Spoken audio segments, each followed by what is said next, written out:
Os mitos confundem a história, e até hoje não se sabe ao certo como foi a relação entre Mozart e Salieri.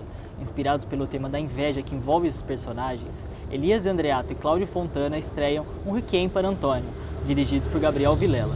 Confira. A ideia principal era fazer uma peça sobre a inveja. Surgiu de uma sugestão do Elias Andreato, um dia que eu fui jantar com ele e o Cláudio Fontana, depois que ele estava fazendo a peça no Eva Hers, e eles tinham muita vontade, os dois, de voltarem a trabalhar juntos. A ideia era justamente esse tema super atemporal, universal, e quanto mais eu pesquisava os dois personagens, quanto mais eu queria buscar o que era verdade na história deles, mais eu ficava fascinado o quanto a ficção é importante, o quanto o mito prevaleceu no caso dos dois, o quanto eles são lembrados por essa história da inveja, que não aconteceu necessariamente desse jeito.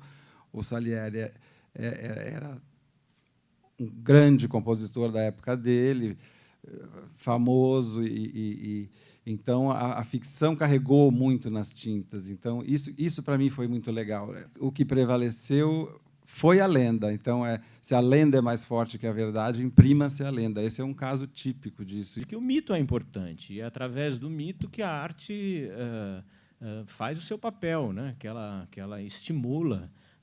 Então, as pessoas, ao virem assistir esse espetáculo, ao virem assistir esse espetáculo, vão ver o Salieri invejoso de um compositor talentosíssimo, e vão levar isso para casa. Então, acho que o mito continua, né, valendo, e a gente vai se usar do mito de novo. Ao mesmo tempo que você tem a apresentação da grande obra desses dois artistas, você tem essa brincadeira em torno da vida pessoal deles.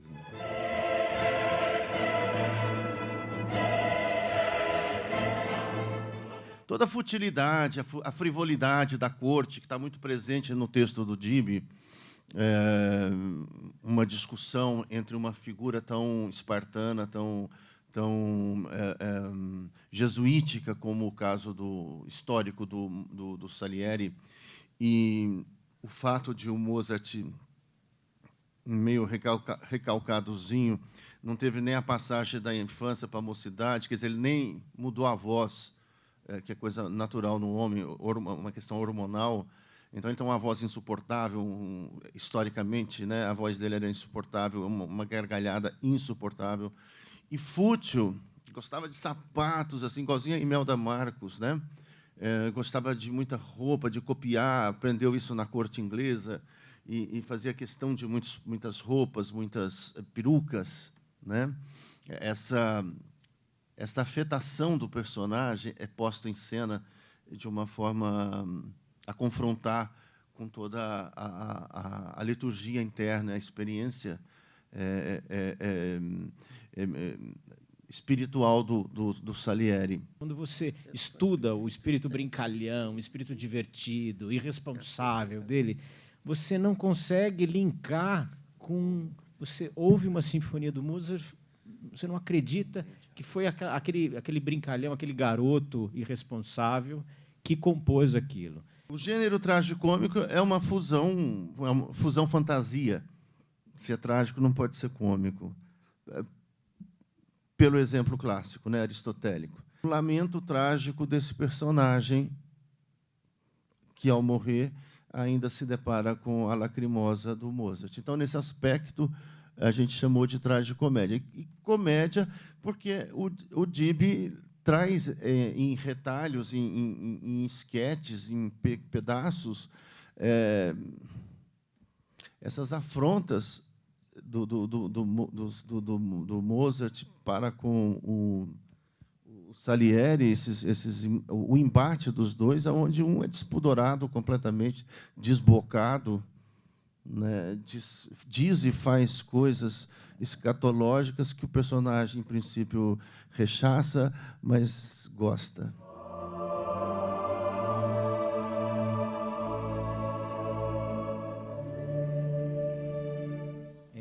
É o prazer de fazer um teatro não realista. E isso é um desafio muito grande para o ator de teatro. E é isso que eu tenho buscado fazer nos últimos trabalhos. E nada como o nariz, né? O nariz do clown. Porque o nariz do clown é o próprio exemplo do não realismo, né? Todos os sentidos, o tato, a visão, elas convergem para o nariz. Então, é toda uma técnica desenvolvida que foge do realismo. Mesmo esses personagens reais, no teatro é tudo uma brincadeira, né? Uma invenção, né? Porque, na medida em que eu não o conheci, né?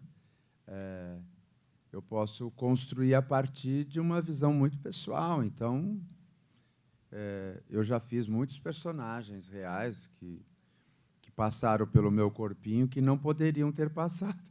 Dentro do picadeiro, pode-se tudo, desde que isso seja essencial e seja verdadeiro, né? Quando você passa isso para um picadeiro, sob a responsabilidade das mascarinhas, né, das pequenas máscaras de clown, você transforma exatamente essas figuras num espírito materializado, num arquétipo, em algo muito sutil, um pouco Ariel da Tempestade, e encarnado inteiramente dentro do mito, não com a responsabilidade de representá-los e vivificá-los tal qual existiram.